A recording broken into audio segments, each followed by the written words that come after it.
Hello, everybody. Welcome back to SketchCraft Live. Slightly behind schedule today. YouTube's primary ingest server was down, so I had to reboot, switch over to the backup, and now we work. So, got a little bit of a chest cold thing going. Not much, just body not used to the cold weather in a while. So, don't know how talkative I'm going to be here. That being said, it's time to color this background. We're going to be using some distress inks. I'm going to go ahead and grab my board here.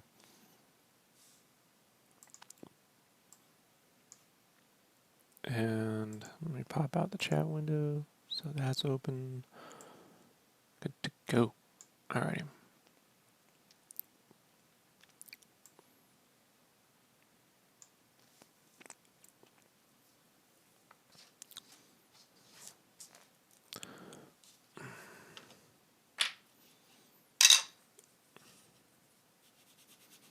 I'm going to grab some pickled raspberry distress ink.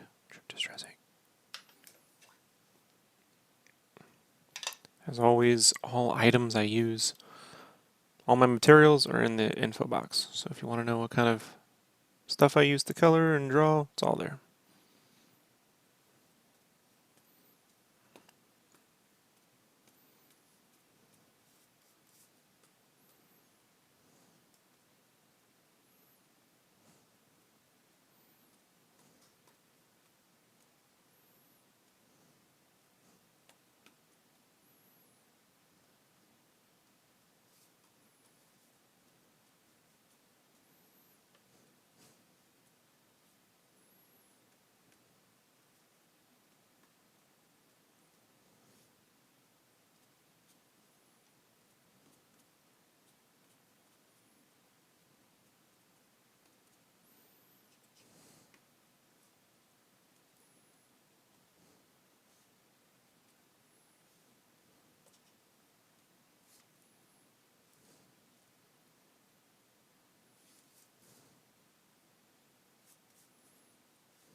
Morning, potato.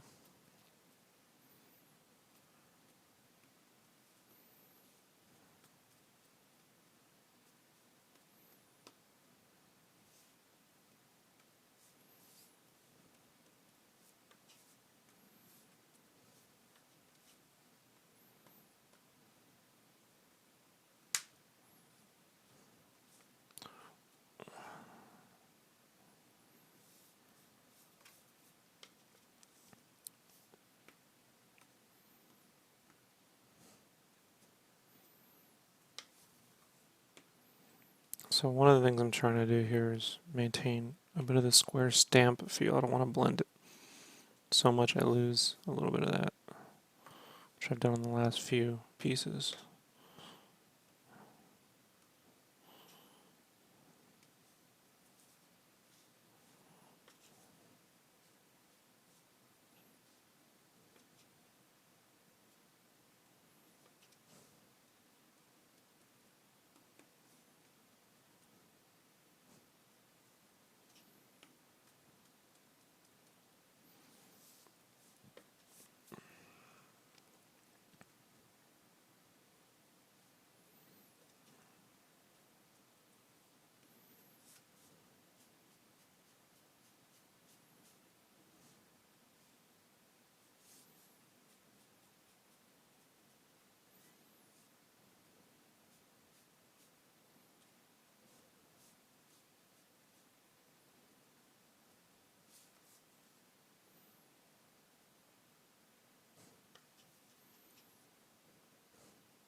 So this process doesn't take long. Just gotta be a little patient with it. Allow some of this ink to dry a little bit. If you want it completely smooth, just blend more.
So, that's 15 minutes.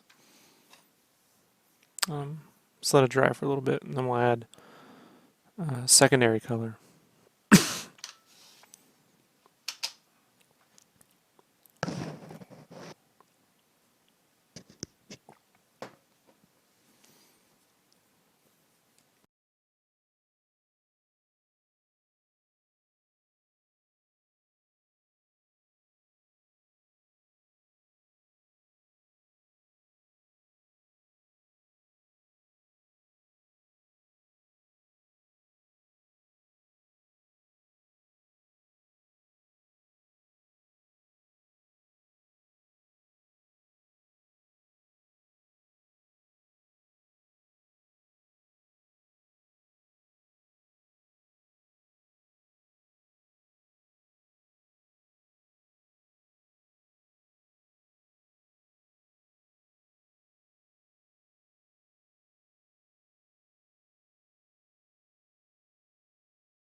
It dries pretty quick. So, I want like some purple in the background.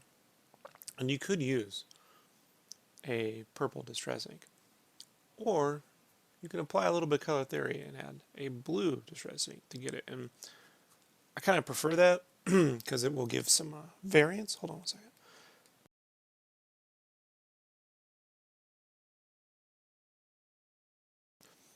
There you go. It'll give a little variance to the color.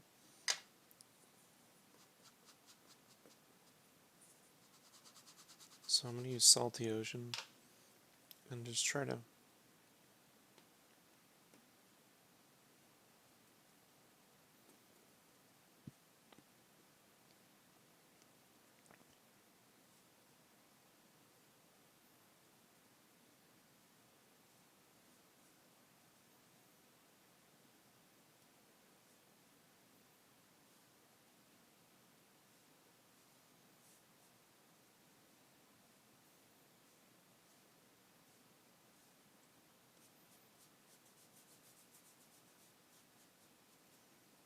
I can always go back over when it's dry with some of the pink to blend in that blue.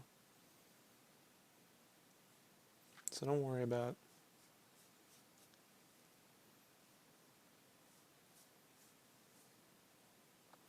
thanks, Devon.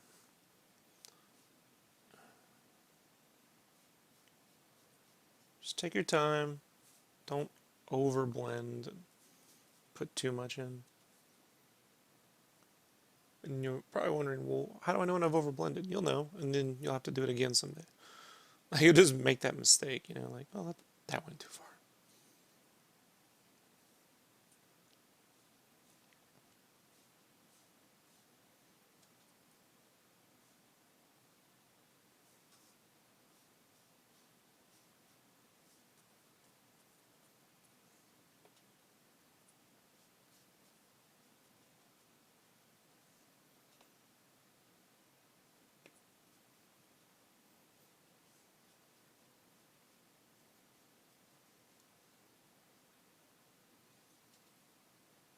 I'm also trying to keep some of the stamp texture look, you know. So you gotta be a little light, a little strategic on where you place it. Because I like that it adds a little bit of dimension to the background. It's not just a blend.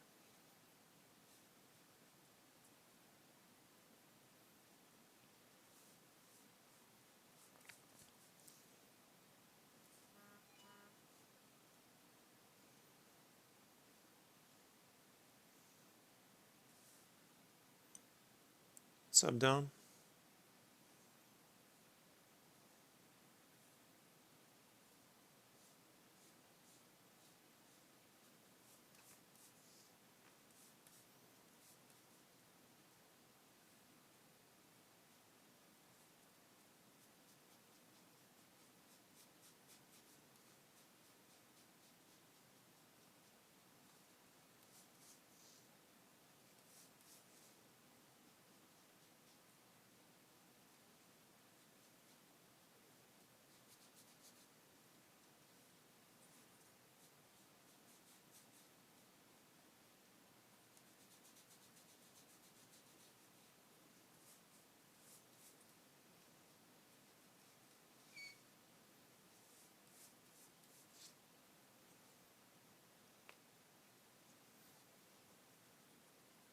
So I'm going to blend a little more of that pink down there and just let it dry for a second. Oh, thanks, Dom. Yeah, the black pulls it into the center, you know.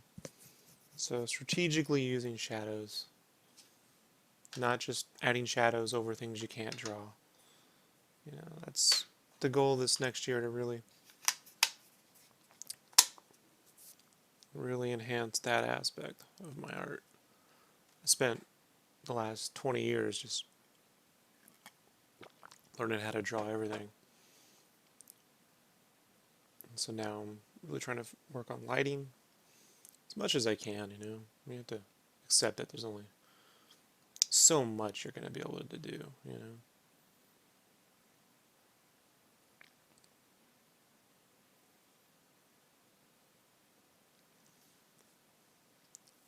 Let's let that dry for a little bit.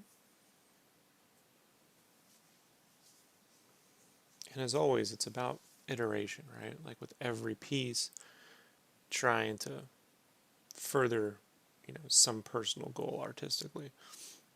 Even if it's just improving the pose, you know. I mean, the difference of a few months, you know, if I can show you the original, I got a copy of it. Now, to be fair, this, let's see, where'd I put it? I had all that stuff. You know, can never find what you need when you start moving things around. I had it. Oh, here it is. You know. You know, now granted, this pose was just made up on the spot, so it's a little unfair. I really took time to push, you know, like these legs come out and arc in, change the design of his boots so they're thinner, he hasn't got a big stubby feet. And then obviously rethinking the blacks because I don't like the blue. I don't like the blue with the pink with the yellow and the orange. I don't like it. It's not good, man. You know. So, working on the hair. And for me, trying to make the hair more like ribbon hair is what I call it, ribbon hair. So, this is not done yet, but you can see with just some adjustments in composition, shadow, and color, a little bit more stronger color harmony, right? Pulling it in to this pink and purple thing going on with the tonals, you can really make a difference,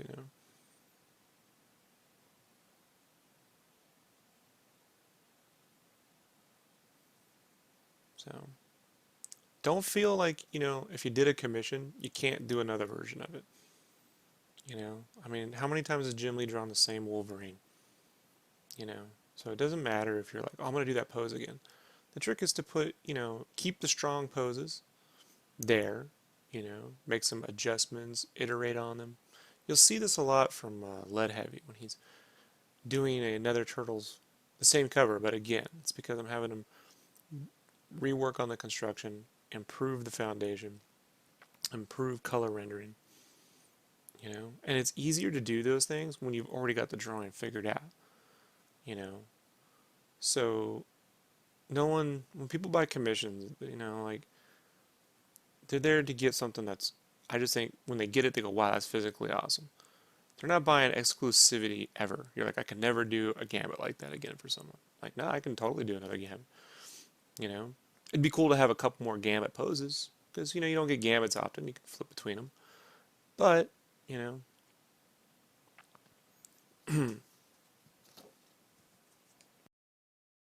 the last time I was at, well, not the last time, the Vegas Con, yeah, last year's Vegas Con, I was sitting next to, not last year's, the year before, I was sitting next to Mark Bagley.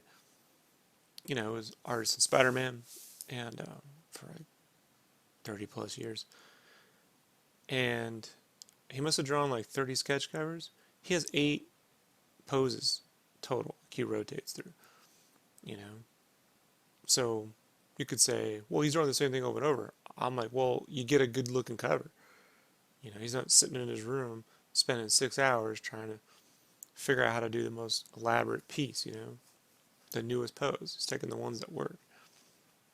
So if you find something that works, it goes into the that works pile, The trick is to not cheat yourself where you're just leaning on that, you're not improving, it's becoming a copy of a copy.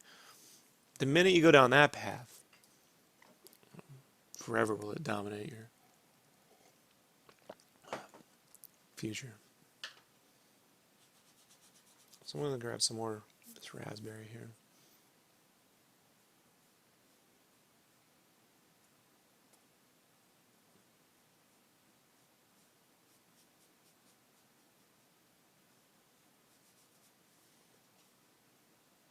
Where it's a little bluer than I'd like, I'm just going over it to make it a little bit more purple.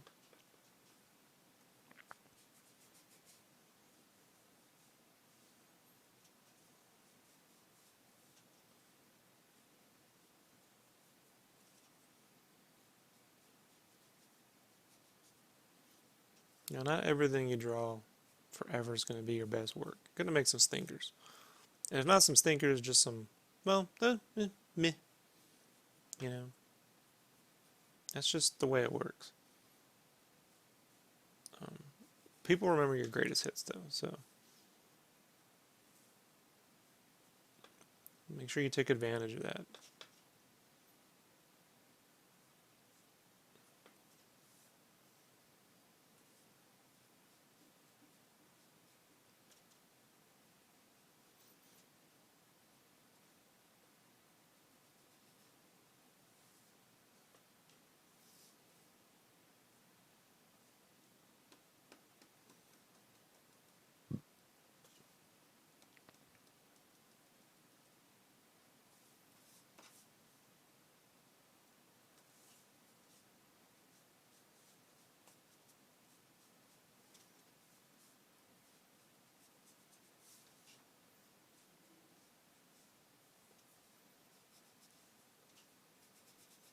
There is only so much saturation you can get with these distress inks, so don't sit here and over render too much. You have to do the rest with color pencil.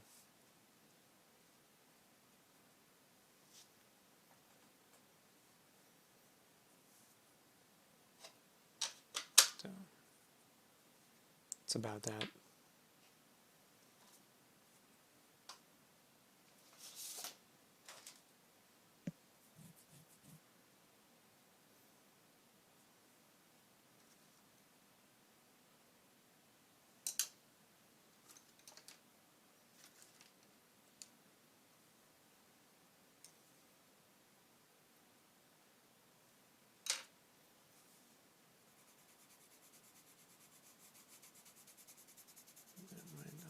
Strong enough.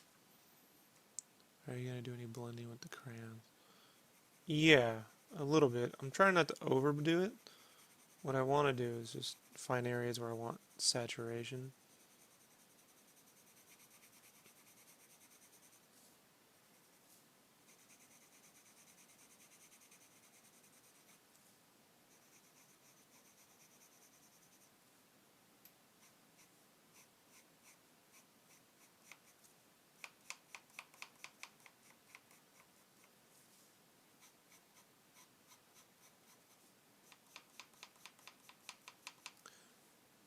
So I can make this as smooth as I want. I don't want it to be super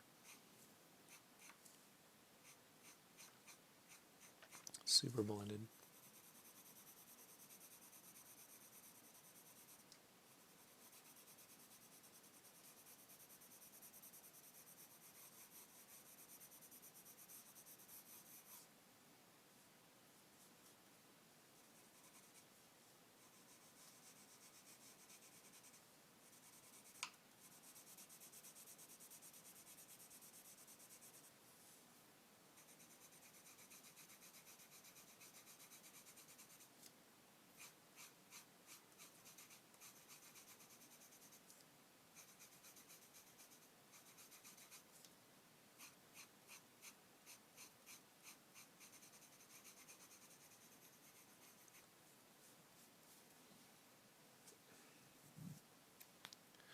Give me a second.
Yeah, there's only so much you can do with compression in YouTube.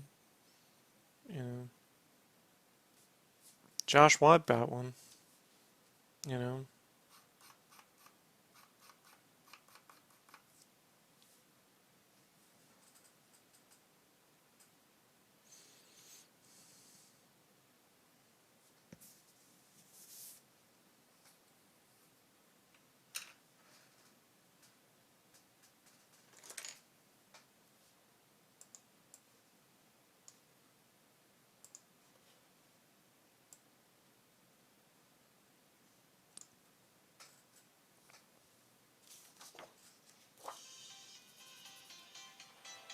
this gets old.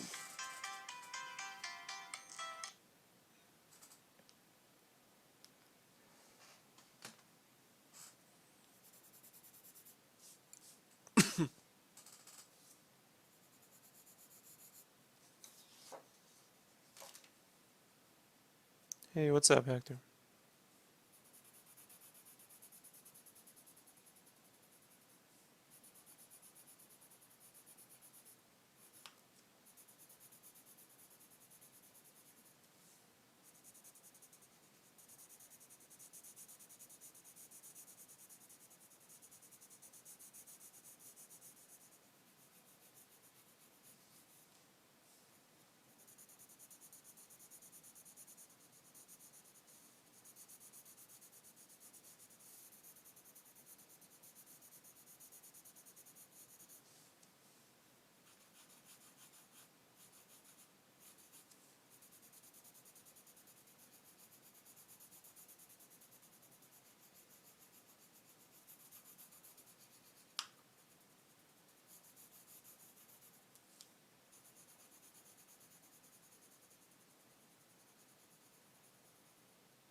Yeah, I got a little bit of the chest, bronchial, whatever you call it. So, drinking lots of water.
Yeah, sometimes just breaking some of that stuff down into like not overthinking, you know.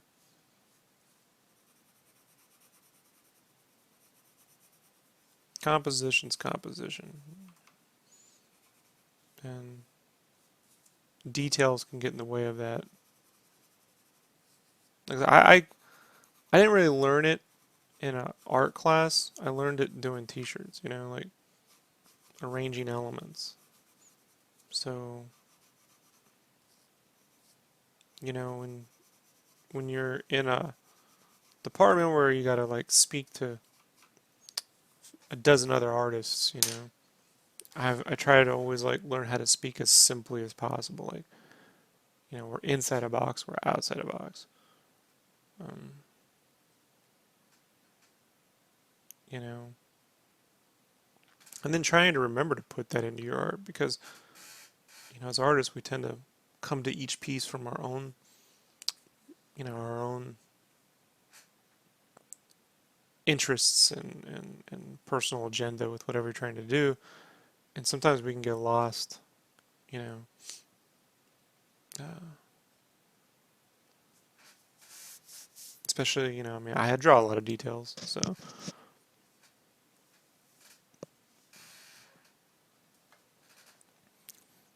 like coloring traditionally with the markers helps. I mean, there's only so many colors you can do with traditional. You know, if you start to add too much, you really can tell. Yeah, but I thought the piece was, you know, it wouldn't take much to turn it, to shift it. You know, just using very basic perspective.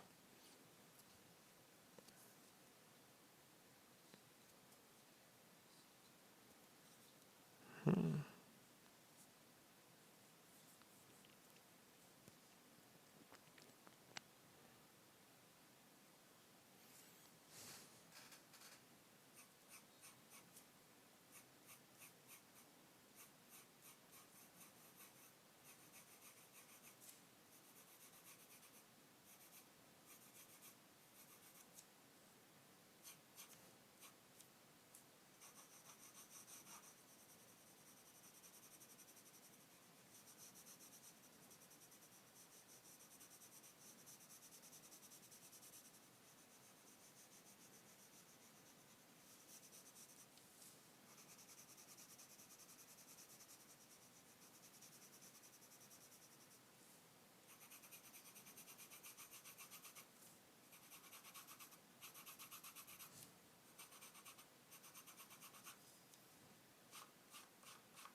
So if you want to put more hue, more saturation, color saturation into these distressing backgrounds, you gotta use color pencil.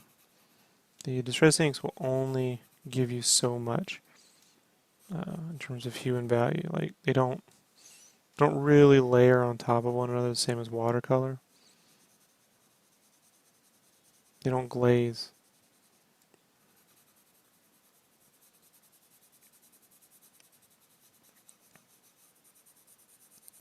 Not in the same way.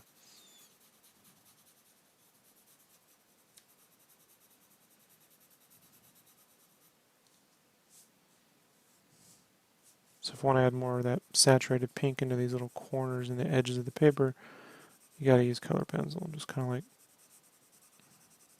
go over it, pull back, look at it, go over it.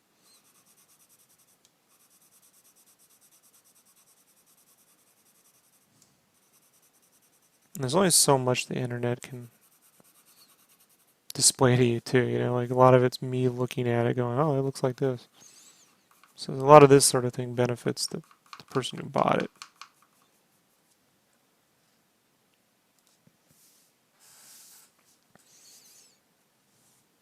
Yeah, they can get focused on the final piece, you know, the final look of it, you know. I just don't think there's any trick. Like, to me, things like composition and form and construction, they're more like a puzzle, you know. It's a little puzzle, and you're just trying to figure out the little pieces you need to add in to kind of round out the corners and make the image, you know. If you think about it as a skill, like how much talent you have, you know, if you're just, I don't know how to do it, so I don't know, you know, I can't do it or I can't get better unless someone shows me. You know, I can show, as I do almost daily around here, um, but the difference between me showing you and you understanding that, like actually mentally understanding it and benefiting from that information, is difficult, you know, and not dependent upon my explanation of it or anyone else's. You know, that's sort of the one downside to like tutorials. Like, there's only so much someone can show you. You can't teach quality, you know. And, you know, I got a few newer listeners who are younger and they want to know how they can improve, you know, and that's good. I think there's should also be an understanding that there's only so much you can improve in any given period of time. And I believe in the sending people in a direction and then letting them think about it and apply, you know, that knowledge. And then coming back and saying, hey, you know, I did all this stuff and I applied. What now? You know, like how can I, you know, try to help people stay on course rather than teach people from a step one, do this, step two, do that, step three, do that. You know, because part of it's just going to be how your mind, you know, interprets things. And you could be working on any given discipline for 5 years in art and still see little to no growth if you're not constantly pulling back and problem solving, like actually logically saying, okay, what is it I am attempting to do here? And from very basic problem solving standpoints, how can I, you know, move this further? And that's, you know, to be able to explain it. Look, I get it. You know, it's not everyone has that. You can show them the door, they have to walk through it. Yeah, I mean, I don't like boiling. If you were here last night, Dom, you'll see I don't like boiling life down to Confucius say moments, you know, because life is too complex and too chaotic for that. Um, and I think it can be dangerous to especially developmental artists when you tell people like, you know, practice makes perfect, but it needs to be perfect practice. Shit like that, you know. It's like, oh, shut the fuck up, you know. Like, perfect. What is perfect practice? Define that, you know. So rather than try to like, you know, like the other day, I was, you know, an artist was like, you know, the main job of an artist is to produce quality work in a rush. I'm like, yeah, knowing's half the battle. You know what I mean? Like that's all true, but there's a lot of fucking things. And you're gonna get a bunch of cats thinking in their head that they gotta meet some fucking crazy ass. You know, here's the thing, right? Like with that kind of like some sentimentality, it's funny because it's like, you know, the people who've ended up art directors at these comic companies never once met deadlines, or always push deadlines to their extreme. Jim Lee, obviously, you know, stronger in his younger years, pushed deadlines out further and further. Joe Quesada constantly missed deadlines, constantly. You know, So it's just like I think, you know, if your goal is to be the world's fastest artist and you're always on time, hey, that's a career, you know? You know, I think an artist's main job is to just make certain that they're taking care of themselves creatively and from a health point, you know? Because this job can, you know, guys, this job can be, you know, unfairly cruel in that it's one step away from slave labor, right? Like, that's fucked up. I mean, manual labor, like annoying in a warehouse sewing buttons kind of manual labor, not that kind of shit. You know, we're over here rendering little details, you know, with our hands. Never really seeing the, you know, the financial reward from that. Few people do, but millions don't. So, you know, just because you met a deadline doesn't mean you produced great work. I submit to you 90% of what's on the shelves right now. They all met their deadlines. Half of it just looks like fucking dog shit, you know? And so what happens is to meet deadlines, people start committing the same kinds of short shortcuts to get there. And that's why you're seeing more books now where half the backgrounds or if all the backgrounds are 100% digital in terms of SketchUp or fully digitally painted books, right? They're not even drawing anything now. They're carving out silhouettes and rendering a little color, little expression, you know, foliage stamping the shit out of the background, and you know that right there is not what I got into comics for. You know, like I didn't get in there to be like, oh, I can just, you know, use a bunch of photos to. That's the Greg Land way, right? We're just gonna use a bunch of photos and trace over people. I don't like that shit. You know, I like photo reference, like Alex Ross puts the effort in. You know, but I don't like. We all start taking these weird shortcuts to meet deadlines. That's what happened in the 90s with the image guys, right? They're all like cross-hatching. They become a parody of themselves. Books are overly cross-hatched, you know? But these sayings, you know, these all the time. Like you know, finish not perfect. That has a really good intention. You know, don't over fucking, you know, don't focus so hard on trying to make the world's most perfect art that you never get anything done. There you go.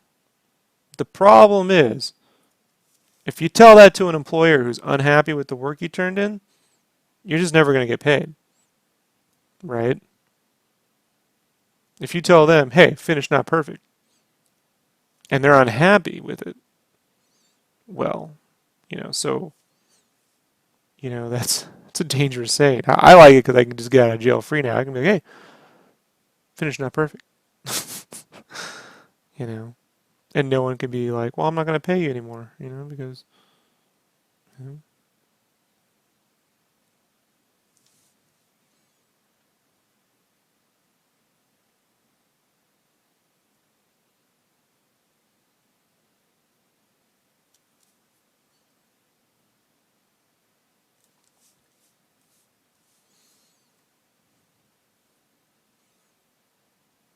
well, Hector's living the Al Bundy dream, right? So,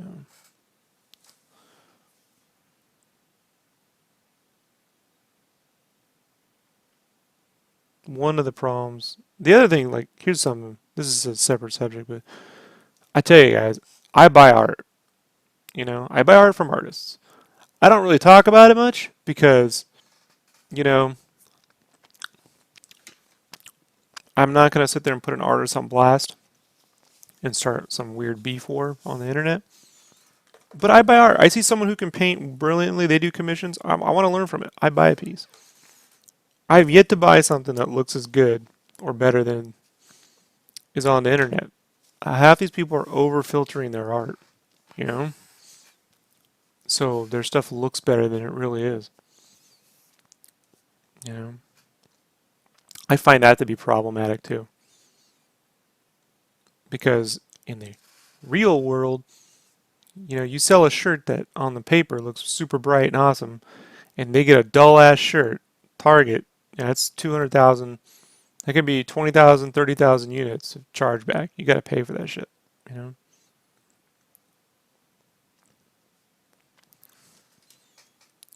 This like race to gain Instagram or online followers, it's like, where's the ethics, you know? Like, okay, pump up the contrast a little bit. I get it, you know what I mean? You don't want a dull light. Make it feel like it actually is. But the second, I bought something the other day, man. Finally came here. It's it's almost 30% the saturation that they claim on the Instagram, you know, or in the store. The store, you know.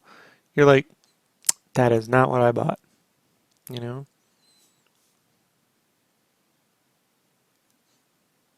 And that kind of sads me too because you know you want to buy something, you want to be like, oh, that was fucking amazing. And that's why I stopped the saucies for a little bit because the color saturation, the color value just wasn't there, you know. And I had to like fuck with it in Photoshop to get this one to work, and I felt bad, you know. And I told the guy, I said, hey, if you're not happy with this one, we can work something out.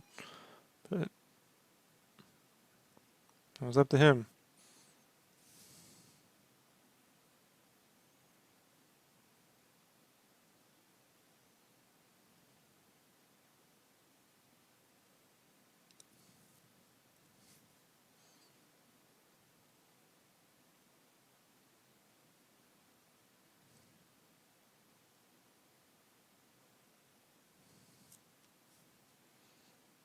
Gonna try and clean up some of these edges.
Now, folks, I think that's gonna do it.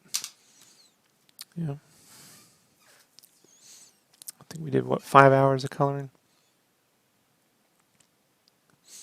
Yeah. I think it looks pretty good. I think we hit the goal. So here's the line arts. Here's the color.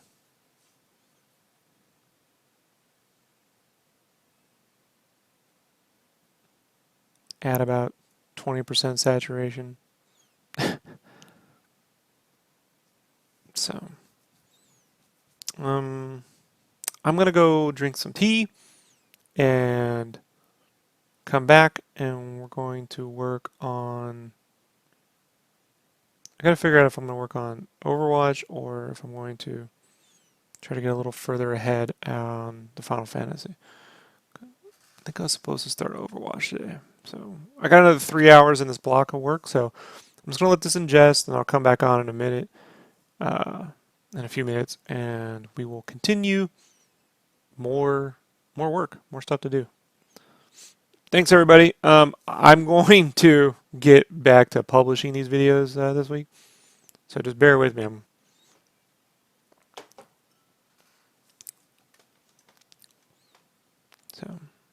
Give me a minute. Peace. Thanks, Chad. Thanks, Hector. Thanks, Dom. Thanks. Who else? Who else? Chad, Devin, and Potato. Awesome.